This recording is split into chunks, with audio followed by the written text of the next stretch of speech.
அவ்வளோ கஷ்டப்பட்டு பல கட்ட தோல்விகள், அதுக்கப்புறம் நீங்கள் படித்து ஐஐடி வந்து அதுக்கப்புறம் நிறைய எக்ஸாம்ஸ்லாம் பாஸ் பண்ணி ஒரு கட்டத்தில் ஐஏஎஸ் அப்படின்ற ஒரு எக்ஸாமில் வந்து கிளியர் பண்ணி வரீங்க. ஸோ அந்த தருணம் எப்படி இருந்தது? அந்த ஐஏஎஸ் ஆறுங்கிறது உங்களுக்கு தெரியும் நல்லா. நீங்களும் கலெக்டர் ஆகலாம்னு சொல்லி இந்த புத்தகத்துல பாத்தீங்கன்னா பெருசா போட்டிருப்பாங்க. அது ஒரு பெரிய கஷ்டமான ஒரு விஷயமா வந்து நம்ம எல்லாத்தையும் இன்னைக்குமே நிறைய பேர்ட்ட கேளுங்க, ஐஏஎஸ்ல ஆக முடியாதுன்னு தான் சொல்லுவாங்க. ஸோ அந்த மாதிரி ஒரு சுச்சுவேஷன்ல திரும்ப நம்ம ஐஏஎஸ் ஆகிட்டேங்கிறத ரியலைஸ் பண்றதுக்கே எனக்கு ரொம்ப நேரம் ஆச்சு. இவ்வளவு உழைப்பு உழைச்சிருக்கோம், ஐஏஎஸ் கிடைச்சிருக்கு, டெல்லி வரைக்கும் இன்டர்வியூ போயிருக்கோம், ஒரு ஒட்டங்காடுங்கிற கிராமத்துல இருந்து டெல்லி வரைக்கும் இன்டர்வியூ போயிருக்கும். இவ்வளவு ஒர்க் பண்ணாலும் அந்த ஒரு மணி நேரம் வந்து நம்ப முடியல நம்ம வந்து ஐஏஎஸ் பாஸ் பண்ணிட்டோம் அப்படிங்கிறது. ஸோ அந்த ரிசல்ட்னால ரொம்ப முக்கியம். எனக்கு வந்து ரிசல்ட் மார்னிங் ஒரு ஈவினிங் 4 o'clock வருது அப்படிங்கிற மாதிரி ஒரு தகவல் வருது. ஸோ என்னால நான் அடுத்த எக்ஸாமுக்கு, அதாவது இன்டர்வியூ முடிச்சுட்டேன், அடுத்து வரப்போ பிரிலிம்ஸ்க்கு நான் படிச்சுட்டு இருந்தேன் ஆக்சுவலி ஃப்ரெண்ட்ஸ் கூட உட்காந்து. ஸோ அப்படி படிச்சுட்டு இருக்கும்போது இந்த ரிசல்ட் வந்துருச்சு, வரப்போகுது இன்னைக்கு ஈவினிங் சொல்லும் போது எனக்கு பாதி உயிர் இல்லை. என்ன ஆக போகுது ரிசல்ட் அப்படிங்கும்போது ரொம்ப ஒரு மாதிரி ஃபியர், மன அழுத்தம் இருக்கதான் செஞ்சு. திரும்ப நான் அந்த ஒரு அப்படியே நான் ஏற்கனவே அண்ணா நகர்ல இருக்கும்போது எங்கெல்லாம் போயிருந்தனோ அங்கெல்லாம் போய் சும்மா பைக் எடுத்துட்டு அப்படியே சுத்தி பார்த்து அப்படியே சுத்திக்கிட்டே வந்துருந்தேன். கோயிலுக்கு போச்சு, நான் கோயிலுக்கு போனோம், எல்லா இடத்துக்கும் போய் சுத்தி வந்தோம். ஆனா 4 மணிக்கு ரிசல்ட் வரல.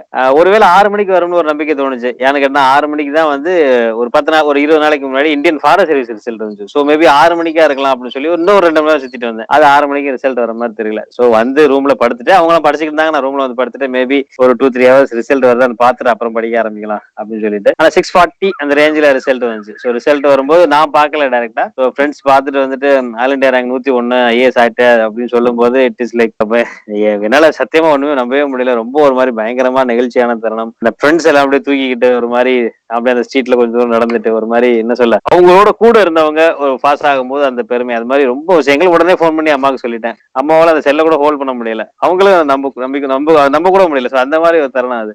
இவ்வளவு உழைப்புக்கு அப்புறம் அது வர்றதுனால அது மேல இது வரைக்கும் நம்ம இருந்த ஒரு பயம்னாலையும் இந்த சந்தோஷம் தான் வந்துச்சு அப்படிங்கறத சொல்ல முடியும். பயங்கரமான சந்தோஷமான விஷயம். அதுக்கப்புறம் ஊரே சந்தோஷப்பட்ட விஷயங்கள், ஊருக்கு வந்த விஷயங்கள் அதெல்லாம் தொடர்ச்சியா நடந்த அதுக்கப்புறம் நிறைய விஷயங்கள். அந்த மொமெண்ட் நீங்க சொல்லும் போது எனக்கே ஒரு மாதிரி கூஸ் பம்ப்ஸ் ஃபீல் தான் வருது. ஸோ உண்மையாவே ஏன்னா அங்க இருந்து கஷ்டப்பட்டு போய் அந்த லெவலுக்கு பெரிய ஆள் ஆகிறோம் அப்படிங்கிறது வந்து உண்மையாவே நம்ம சந்தோஷமா நம்ம சொல்லிக்கலாம் எவ்வளவு வேணாலும். நிறைய பேர் வந்து ஐஏஎஸ் ஐபிஎஸ்க்கு வந்து ட்ரை பண்ணிட்டு இருக்காங்க. ஸோ அவங்கலாம் வந்து நீங்க சொன்ன மாதிரி தான், நான் கஷ்டப்பட்டு படிக்கிறாங்களா, என்னால் வந்து ஒன்றும் பண்ணவே முடியல, எனக்கு அட்டம்ஸ் எல்லாம் முடிஞ்சு போச்சு அப்படின்னு நிறைய அந்த மாதிரியான பயம் இருக்கு அந்த ஐஏஎஸ் ஆஸ்பிரன்ஸ் மத்தியில. ஸோ அவங்களுக்கு என்ன சொல்ல விரும்புறீங்க?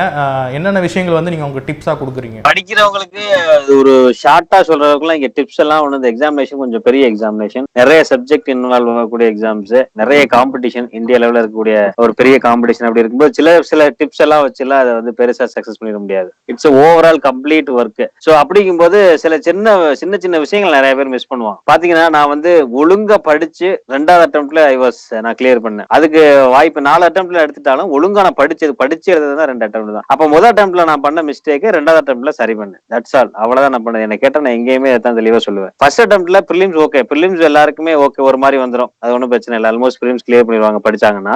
மெயின்ஸ்ல தான் சில நேரங்கள் சிக்கல் வரும். நான் மெயின்ஸ்ல எழுதிட்டு நான் அந்த வருஷம் எப்படி பாஸ் ஆயிரும் அப்படின்னு வரும்போது நான் எதிர்பார்த்த அந்த ரேங்க் வரல. அப்ப நான் ஒரு நிமிஷம் திங்க் பண்ணி பாக்குறேன். நான் எப்பவுமே ஒரு ஹேபிட் வச்சிருப்பேன், அதாவது பாஸ் ஆன எக்ஸாமினேஷன்ல இருக்கக்கூடிய கொஸ்டின் பேப்பர்ல இருக்கக்கூடிய ஒரு கொஸ்டின் கூட எனக்கு அதிகபட்சம் ஆகும் இருக்காது. எக்ஸாமினேஷன் எழுதி ஒரு 6 மாசம் கழிச்சோ 4 மாசம் கழிச்சோ பெருசா என்ன கேட்டாங்கன்னு தெரியாது. ஆனா அதே நேரத்துல எந்த எக்ஸாமினேஷன்ல நான் வந்து நான் நினைச்ச சக்சஸ் வரலையோ அந்த எக்ஸாமினேஷன்ல இருக்கக்கூடிய ஒவ்வொரு கொஸ்டினும் எத்தனை பேஜ்ல இருக்கு, அந்த கொஸ்டின் என்ன கேட்டிருக்காங்க, எப்படி கேட்டிருக்காங்க, என்னென்ன வார்த்தைகள் யூஸ் பண்ணிருக்காங்க, அந்த அளவுக்கு வந்து அதுல டீடைலா ஒர்க் பண்ணி அதுல இருக்கக்கூடிய ஃபெயிலியரை ஆட்டோமேட்டிக்கா என்னென்ன மிஸ்டேக் பண்ணுமோ அது எல்லாத்தையுமே எவ்வளவு தூரம் எடுக்க முடியும் நமக்கு தெரியாது. சில நேரம் இது எப்படி இந்த மிஸ்டேக் அவாய்ட் பண்றதுன்னு. பாஸ் ஆன சீனியர்ஸ் நிறைய ஃபேக்கல்டி இருக்காங்க, நிறைய இன்னைக்கு யூடியூப் வீடியோஸ் வந்துருச்சு. டெல்லியில இருக்கக்கூடிய கைடன்ஸ் வந்து இன்னைக்கு உனக்கு ஆட்டோமேட்டிக்கா நமக்கு பாத்தீங்கன்னா யூடியூப்ல கிடைக்குது, மத்த வெப்சைட்ஸ்ல கிடைக்குது. அப்படிங்கிற பட்சத்துல ஆட்டோமேட்டிக்கா நம்ம மிஸ்டேக்ஸ் அவாய்ட் பண்ணிடலாம்.